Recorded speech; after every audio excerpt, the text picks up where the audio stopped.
हमारे साथ JM financial services के फंड मैनेजर आशीष चतुर्वेदी वापस जुड़े हैं। आशीष, गुड मॉर्निंग अगेन।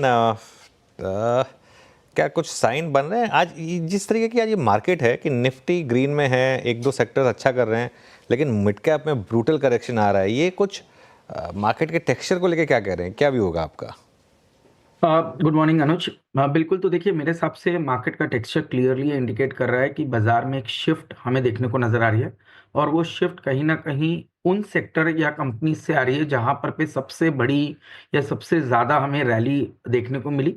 ऑब्वियसली इस रैली के रीजंस भी थे क्योंकि कंपनीज की प्रॉफिटेबिलिटी में भी वो जंप आया, बट आप जानते हैं जब बुल मार्केट चलता है तो अगर से प्रॉफिट ग्रोथ 30% से होना शुरू होती है तो कहीं ना कहीं मार्केट उन कंपनीज के पीई के अंदर में री रेटिंग उससे ज्यादा करके देता है।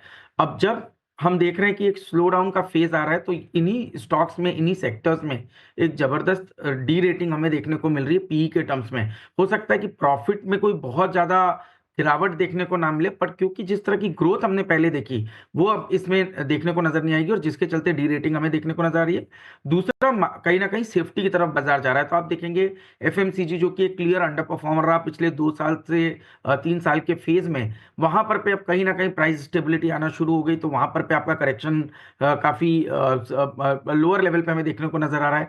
दूसरा, जैसे आईटी, तो आईटी ने भले ही 6 महीने से तो जरूर रैली देखने को नजर आ रही थी, पर अगर से आप देखें 2021 से लेकर के कहीं ना कहीं अंडर परफॉर्मेंस आईटी का बना हुआ था, और अब क्योंकि रुपया में वीकनेस है और हमारा ये मानना है कि यूएस में जो रिकवरी है वो काफी स्ट्रांग रहेगी, तो उसको भी देखते हुए आईटी के क्षेत्र में भी हमें देखने को मिल रहा है कि एक स्टेबिलिटी काफी बेहतर है। तो थोड़ा सा डिफेंसिव इस समय बाजार के अंदर में प्ले कर रहे हैं। हाई बीटा प्ले, चाहे वो स्मॉल कैप हो, मिड कैप हो, फैंसी थीम्स थी, थोड़ी थीमेटिक थीम्स थी, वहां पर पे मेरे ख्याल से प्रॉफिट बुकिंग काफी इंटेंस है, और अभी भी रुकने का कोई यहाँ पर पे नाम हमें नजर नहीं आ रहा।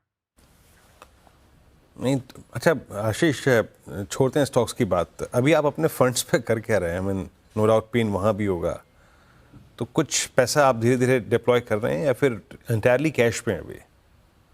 नहीं तो वीरेंद्र, देखिए बहुत ज़्यादा कैश तो नहीं रखते, क्योंकि एज अ फंड मैनेजर हमें जो पैसा मिला है वो मार्केट में इन्वेस्ट करने के लिए मिलता है। हम तो ये मानते हैं कि हमें ये देखना है कि हम चर्न कैसे कर रहे हैं, सेक्टर को कैसे रोटेट कर रहे हैं। तो हमने डेफिनेटली अपनी जो पोजीशनिंग की पिछले कुछ दिनों में, हमने अपनी पोजीशनिंग को थोड़ा लार्ज कैप ओरिएंटेड किया है, थोड़ा हमने सेफ्टी की तरफ पैसे को ज़्यादा बढ़ा दिया है। मान लीजिए हमारे पास अगर से फार्मा का वेट थोड़ा कम था तो उसको हमने बढ़ाया, आईटी के वेट को थोड़ा और इंक्रीज किया। साथ ही साथ लार्ज कैप, मान लीजिए अगर से लार्ज कैप का वेट 40% था तो उसको बढ़ा करके कैसे 55%, 56% के आसपास लेकर के जाएं, और स्मॉल मिड कैप के एलोकेशन को कम करें, इसके ऊपर फोकस कर रहे हैं। तो बहुत ज्यादा कैश क्रिएशन का तो नहीं, बट एक एक सेक्टर रोटेशन डेफिनेटली हम पोर्टफोलियोज के अंदर में काफी इस समय अपने पोर्टफोलियोज के अंदर में कर रहे हैं। नहीं तो अब तो ये लार्ज बैंक्स पे क्या कर रहे हैं आप? जिस प्रकार का प्राइस डैमेज एचडीएफसी में हुआ है, आईसीआईसीआई बैंक में हुआ है, या फिर एसबीआई में? जी, तो देखिए इसमें वैसे भी हम ओवरवेट नहीं थे, तो इसलिए हमने उसमें कोई अपनी पोजीशनिंग चेंज नहीं की है, क्योंकि हमारे पास आईसीआईसीआई, एचडीएफसी बैंक, एसबीआई जैसे बैंक हमारे पोर्टफोलियोज में है। बट हमने इंडेक्स का जो वेट है इस पूरे स्पेस का, उतना हमने इन पोर्टफोलियो इस पोर्टफोलियो में नहीं रखा है। हमारा जो वेट था वो थोड़ा सा कैपिटल मार्केट्स की थीम पर पे ज़्यादा था, तो वहाँ पे हमारे पास स्टॉक आज भी हैं, चाहे जैसे कि बीएससी की बात करें, सीडीएसएल की बात करें, या जैसे कि हम कुछ वेल्थ मैनेजमेंट आउटफिट्स की बात करते हैं, वो आज भी हमारे पोर्टफोलियो में। और अभी तक के मुझे कोई बहुत ज़्यादा वीकनेस इस पूरे स्पेस में नज़र नहीं आई। थोड़ा जरूर प्रॉफिट बुकिंग सीडीएसएल जैसे स्टॉक में देखने को नजर आई, बट क्योंकि एक ड्यूओपोली मार्केट है और उसमें कहीं ना कहीं इंक्रीमेंटल मार्केट शेयर सीडीएसएल का काफ़ी अच्छा है, तो हमें लगता है कि एक पॉइंट पर ये स्टॉक बाय ऑन डिप्स की कैटेगरी में आ जाएंगे।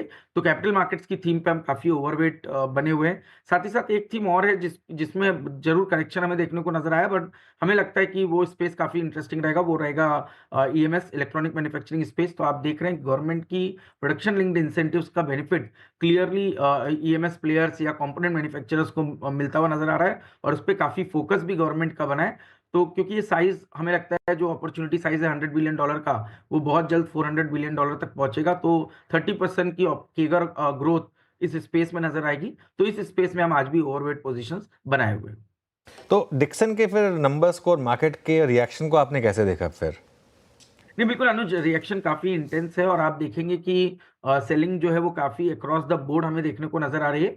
तो मेरे हिसाब से जो सेलिंग है, ये जब तक कि एफआईआईज़ अब कहीं न कहीं डिसाइसिवली इंडिया के अंदर में आएँगे नहीं या सेलिंग इनकी नहीं रुकेगी, तब तक मुझे लगता है कि ये थोड़ी-सी वीकनेस हमारे यहाँ बरकरार रहेगी। हालाँकि आप देखेंगे सिर्फ फ्लोज़ काफ़ी अच्छे रह रहे हैं, बट एक लेवल के बाद मुझे लगता है कि अगर से मार्केट कंटीन्यूअसली इस तरह की वीकनेस दिखाएगा, तो शायद उसमें भी एक नरमी आते हुए देखने को नज़र आ सकती है। तो इस समय पे तो मेरा ये मानना है कि थोड़ा-सा हम एक कॉशियस अप्रोच के साथ कर रहे हैं और हमें लगता है कि जो फ्रेश एलोकेशन हमारे पास आ रहे हैं, जो नया पैसा आ रहा है, उसको लगाने में हम बहुत जल्दबाजी नहीं कर रहे हैं। उसको बहुत ही स्टैगर्ड मैनर में हम इन्वेस्ट कर रहे हैं, ताकि मार्केट की ये जो डिप है, इसको सही तरह से हम अपने पोर्टफोलियोज़ में एब्ज़ॉर्ब कर सकें।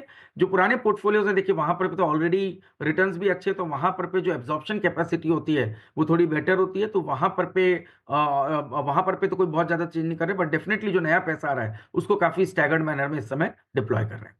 ओके, अच्छा, एक आखिरी सवाल मेरी तरफ से। आपने कहा कि आईटी में आपने अपना वेट बढ़ाया है, जी। तो क्या इन्फोसिस को चूज़ किया, विप्रो को, कौन से स्टॉक्स, क्योंकि यहाँ पर थोड़े से अच्छे आज ट्रैक्शन देखने को मिले हैं? बिल्कुल। तो अनुज, इसमें हमने 2 तरीके से इसको प्ले किया है। लार्ज कैप को प्ले करने के लिए हमने इंडिविजुअल स्टॉक्स पे बेट नहीं लिया, वहाँ पर पे हमने आईटी 20 के ईटीएफ के थ्रू बेट लिए और उसी के अंदर हम हमारा एलोकेशन बढ़ा रहे हैं। मिड कैप और जो थोड़ा-सा प्रोडक्ट स्पेसिफिक कोई आईटी कंपनीज़ है जिनको हमको प्ले करना है और जहाँ पर पे उनकी अपनी खुद की एक स्ट्रेंथ है, उनके अंदर डेफिनिटली इंडिविजुअल बेट्स लिए, तो चाहे वहाँ पे परसिस्टेंट जैसी कंपनी हो, कोफोर्ज हो या साथ ही साथ जो दूसरी कंपनी है जैसे कि ओरेकल फाइनेंस, जो प्रोडक्ट के साइड पे काफ़ी अच्छा काम कर रही है। इन कंपनीज़ के अंदर में हमारा जो एलोकेशन है वो इंडिविजुअल है, बट लार्ज कैप आईटी को प्ले करने के लिए हमने आईटी 20 के अंदर ही एक्सपोज़र लिया और उसी के अंदर हम हमारी पोज़ीशंस को बढ़ाते हुए जा रहे हैं। ओके, चलिए आशीष, बहुत बहुत शुक्रिया आज हमारे साथ जुड़ने के लिए और इन सब सवालों के जवाब देने के लिए।